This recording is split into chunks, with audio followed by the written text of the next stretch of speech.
Hello, I'm Susanna, student worker at the Office of LGBT Equity, and we have here with us celebrated guest, Hannah, the president of Hamsa. Hello.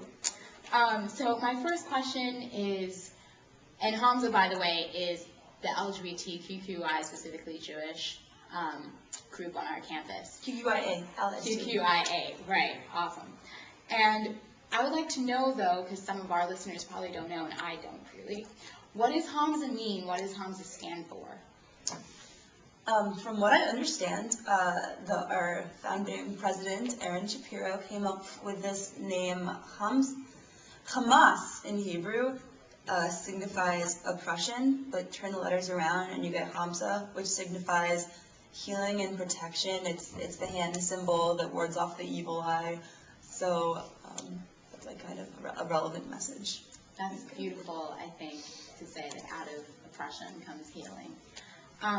And secondly, do you consider your work a kind of activism, and is community building activism?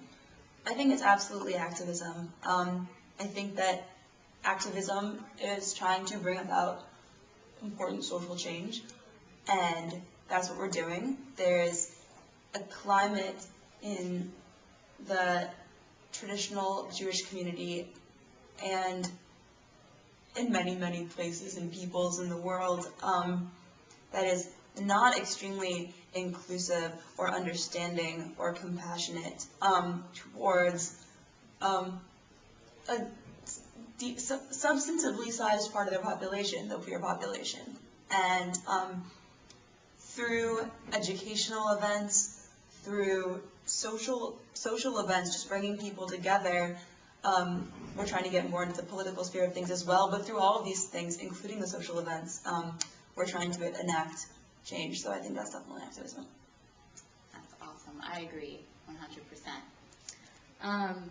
My last question is, if you had to give one bit of advice, especially in light of the most recent tragedies with like 5 LGBT youth within a space of 2 to 3 weeks committing suicide as a result of bullying based on their sexual orientation, what would you say to the closeted student or to the student struggling with their sexual identity?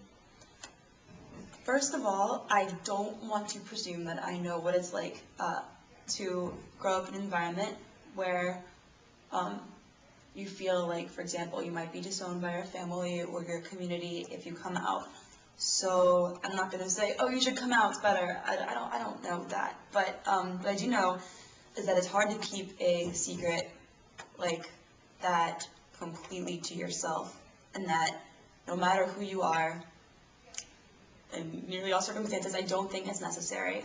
There are resources where you can find yourself a small community or just one contact to share this with, so it's not just all on your shoulders. For example, Hamsa has a program, Coffee with Me, or David, our educational vice president, where you can just anonymously send us an email and we'll get coffee and we'll talk.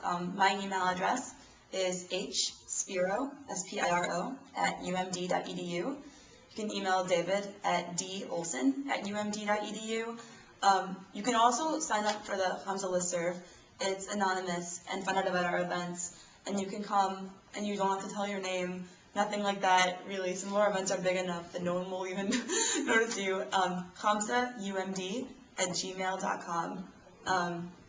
They'll put you up, it's anonymous, and just having a small community so that you're not having that all on yourself will definitely make things easier.